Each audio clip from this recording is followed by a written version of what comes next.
ढोल गंवार शूद्र पशु नारी, सकल ताड़ना के अधिकारी। तो ढोल को आपने जान लिया, जिसको ताल छंद नहीं आएगा, ढोल बजाने की कला नहीं मालूम होगी, वो ढोल नहीं बजा सकता। नहीं तो वो ढोल जो ढम ढम बोलता है ना, वो ऐसा उत्तेजना पैदा करता है, जो बजाने वाला हो तो आदमी के देह में करंट दौड़ जाता है, उसे बैठा हुआ आदमी भी उछल जाता है, झूमने लगता है। तो ढोल बजाने के लिए कला होती है। ऐसे जो नहीं जानता है जाके ढोल पीटेगा तो आवाज़ नहीं निकलेगी, मधुर आवाज़ नहीं आएगी। उसी तरह से नारी घर को स्वर्ग बनाती है। पिटाई की बात करना एकदम मूर्खतापूर्ण है, और ऐसा तुलसीदास ने लिखा भी नहीं होगा, उनका मनसा ऐसा नहीं रहा होगा। हम लोग अब तो वो है नहीं बताने के लिए कि वो कहें कि भाई आप लोगों ने अर्थ का अनर्थ कर दिया, तो वो है नहीं। लेकिन हम ही लोगों के अंदर तुलसीदास की आत्मा है। तुलसीदास के बारे में हम लोग जानते हैं कि वो किस विचार के आदमी हैं, तो ऐसा सोच भी नहीं सकते। महान संत, विचारक और सारी नारियों को माँ समझने वाले, सारी नारियों को सीता समझने वाले, वो पिटाई की बात तो नहीं कर सकते। अब पशुओं के बारे में भी, पशु भी प्यार से संचालित होते हैं। आप मारेंगे पशु को, बिदक जाएगा ना तो आपके ऐसी की तैसी कर देगा। वही गाय प्यार से दूध देती है, हाथ में देकर कुछ खिलाने से रोटी हाथ में खा लेती है, दांत उसका नहीं लग सकता आपको, लेकिन जब मारेंगे तो जब उछलेगी तो बोलते हैं कि जब भागता है, उछलता है गाय या कोई भी पशु, तो आदमी रस्सी को छोड़ देता है, नहीं तो भागेगा तो रस्सी सहित आप घसीटा जाएंगे। जैसे घोड़े में बांध के आपको घसीटा जाए, जैसे गाड़ी में बांध के आपको घसीटा जाए, फिर आप मर भी सकते हैं इतना। तो पशु को बिदका के थोड़ी हम काम करते हैं कि ऐसा काम करें कि बिदक ही जाए। पशु को प्यार से हम संचालित करते हैं।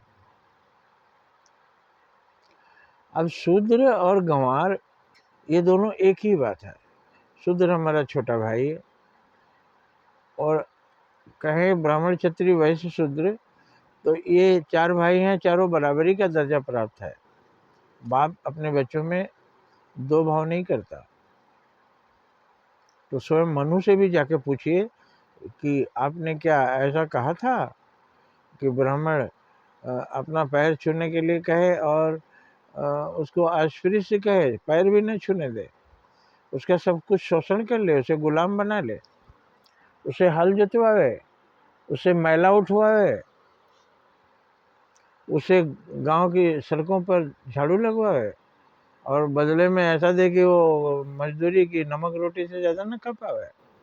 ये मनु से पूछिए, मनु की आत्मा होगी। आप किसी की भी आत्मा से मिल सकते हैं, मनु की आत्मा से पूछिए। तो हमारे भाइयों में ऐसा भेद नहीं है। तो शूद्र जो है और गंवार, अब शूद्रों का रीते रहता है, एक जगह लिखा हुआ है कि शूद्र क्रिमिनल्स को कहते हैं, जो बुरे रास्ते पर चल रहे हैं। तो बुरे रास्ते पर चलने वालों को ले जाके थाना में लोग चोरों को पीटते हैं, और जो बोलते हैं वो बोल देता है, फिर अदालत में जाके बोलता है कि हमको पीट पीट के मार डालते हैं अगर हम नहीं मानते तो, जो उन्होंने कहा मैंने साइन कर दिया।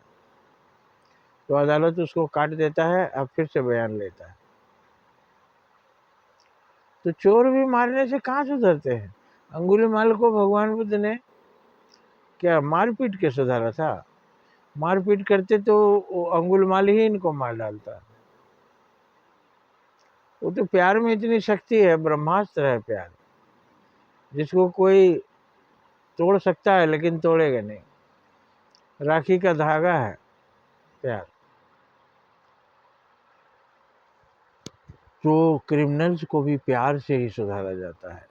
ये गलत बात है कि हम बहुत मार पीट कर, यातना देकर उनको छुड़ाना चाहते हैं। यातना लेकर वो दब जाएंगे जरूर, लेकिन सारी यातनाएं याद रखेंगे और मौका मिलेगा तो बदला आपसे ही लेंगे। तो इसलिए वो अर्थ नहीं है जो हम बताते हैं, उसके अंदर जो अर्थ है वो सही बताने से दिल में बैठ जाता है, आत्मा स्वीकार करती है कि हाँ यही अर्थ हो सकता है। तो ढोल गंवार शूद्र पशु नारी सकल ताड़ना के अधिकारी, ये सभी ताड़ना के अधिकारी हैं, ताड़ना के अधिकारी हैं, प्यार के अधिकारी हैं, कला के अधिकारी हैं, प्रेम के अधिकारी हैं। प्रेम से ही इन्हें संचालित किया जाता है, तो ये कई गुना काम करते हैं। जय हिंद, जय भारत।